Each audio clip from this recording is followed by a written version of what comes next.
হুর, তোমরা চিন্তা করতে, আজ পর্যন্ত কোনো ইনসান তো দূরের কথা, কোনো ফরিস্তা পর্যন্ত হুরকে হাত লাগানো, আঙ্গুল দিয়ে টাচ করা তো দূরের কথা, তারা চোখেও দেখেনি। কোরআনে কারিমে আল্লাহ বয়ান করছে, তোমাদের জন্য অপেক্ষা করছে জান্নাতের ওই হুর। এরা এই রকম, এরা যেন সমুদ্রে ঝিনুকের মধ্যে লুকোনো মুক্তার মতো, যাদের কোনো ফরিস্তা আজ পর্যন্ত দেখতে পারেনি। এ তোমাদের জন্য সংরক্ষিত রয়েছে। এরা এরা সমুদ্রের ঝিনুকের মধ্যে লুকোনো মুক্তর মতো। মুক্ত কিভাবে আল্লাহ তৈরি করে কম বেশি আমরা জানি। আসমান থেকে বৃষ্টি পড়ে সমুদ্রে, সমুদ্রে আমাদের ওই তিস্তা তোরসায় এ নদীতে নয়, সমুদ্রে। তো একটা ফোঁটাকে, যে ফোঁটাটাকে আল্লাহ হুকুম করেন, ওইটা এবারে সমুদ্রের গভীরতা 1, 2, 3, 4, 5 কিলোমিটার, ওটা নিচের দিকে সমানে যেতে থাকে ওই ফোঁটাটা। সমুদ্রের নিচতলায় একটা ঝিনুক মুখ খুলে রেখে দেয়। এটা আল্লাহর কুদরতে সবটুকুই হয়। একটা ঝিনুক সে মুখ খুলে রাখে। ওই বৃষ্টির ফোঁটাটুকু পানির উপরে, দরিয়ার উপরে পড়ার পরে নামতে নামতে 2, 4, 5 কিলোমিটার নিচে গিয়ে ওই ঝিনুকের ভিতরে ঢুকে যায়। আল্লাহ নিজের কুদরতে থেকে ওই ঝিনুকের মুখটা বন্ধ করে দেয়। তারপরে একটা লম্বা সময় পার হয়ে যায়। ওই ফোঁটাটুকুকে আল্লাহ মতি হিসাবে তৈরি করেন।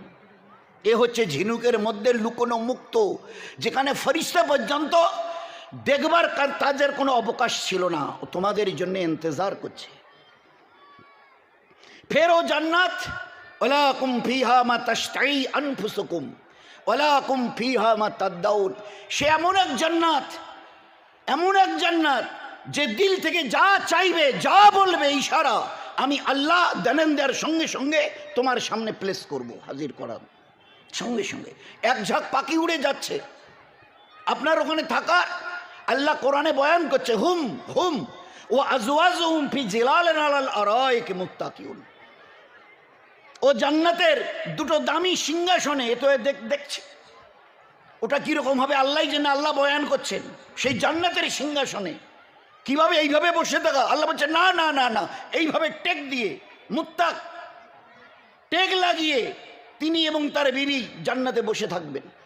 এক ঝাঁক পাখি উড়ে যাবে, শুধু মনে মনে বলবে, আল্লাহ ওই পুরো পাখির ঝাঁকের মধ্যে ওই যে সবুজ বর্ণের যে পাখিগুলো, ওর কাবাব হলে কীরকম হতো।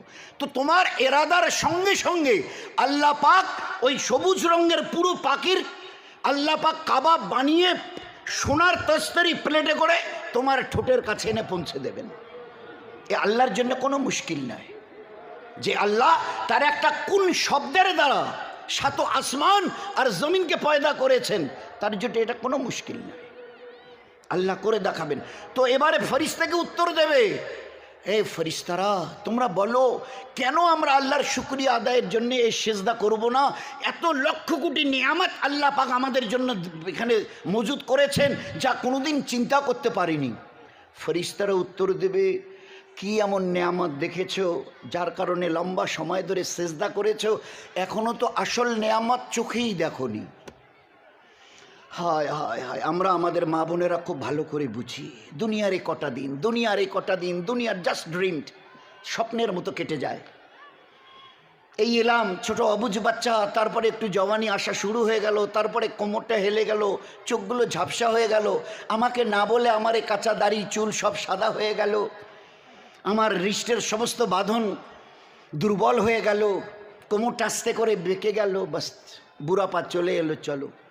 আর তার আগে যদি ডাক দেয় তো কোনো কথাই নেই। স্বপ্নের মধ্যে কটা দিন, একটু এটাকে, এই জীবনটাকে হেলায় খেলায় নষ্ট করো না। আমি আল্লাহ দিন দিয়েছি, ইবাদত দিয়েছি তোমাকে ইজ্জতওয়ালা বানাবার জন্যে। আজ মস্ত বড় একটা ভুল করছি আমরা, মস্ত বড়। গোটা দুনিয়ার উম্মত ইল্লা মাশাআল্লাহ কিছু সামান্য ব্যতিক্রমের মধ্যে, বাকি সবাই আমরা দুনিয়ার ইজ্জত আর হেফাজত আসবাবের মধ্যে তালাশ করছি, মালের মধ্যে তালাশ করছি। খোদায়ে পাক কি কসম, আপনার আমার আমাদের সবার বানানেওয়ালা আল্লাহ দুনিয়াতে আমাদের ইজ্জত আর হেফাজত মালের মধ্যে নয়, আমালের মধ্যে রেখে দিয়েছেন। যে যত তার নিজের জীবনের আমালকে সহি করবে, আল্লাহ দুনিয়াতে তরক্কি দিতে দিতে, উন্নতি দিতে দিতে আল্লাহ কত দূরে কোথায় পৌঁছাবেন ওটা আল্লাহই জানে।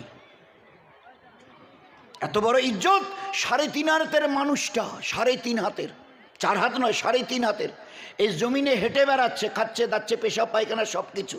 আল্লাহ পাক আমালের দ্বারা জীবনকে বানিয়ে নেবার কারণে খোদায়ে পাক কি কসম, 7 আসমান জমিনের খালিক আর মালিক আল্লাহ জিব্রাইলকে বলছে, জিব্রাইল যাও আমার নবীকে বলো যে উনি যেন ওনার সাথী আবু বকরকে গিয়ে বলেন যে আল্লাহ আপনাকে সালাম জানিয়েছেন। চিন্তা করা যায়, দিস ওয়াজ দ্য লাইফ, এই ছিল জীবন।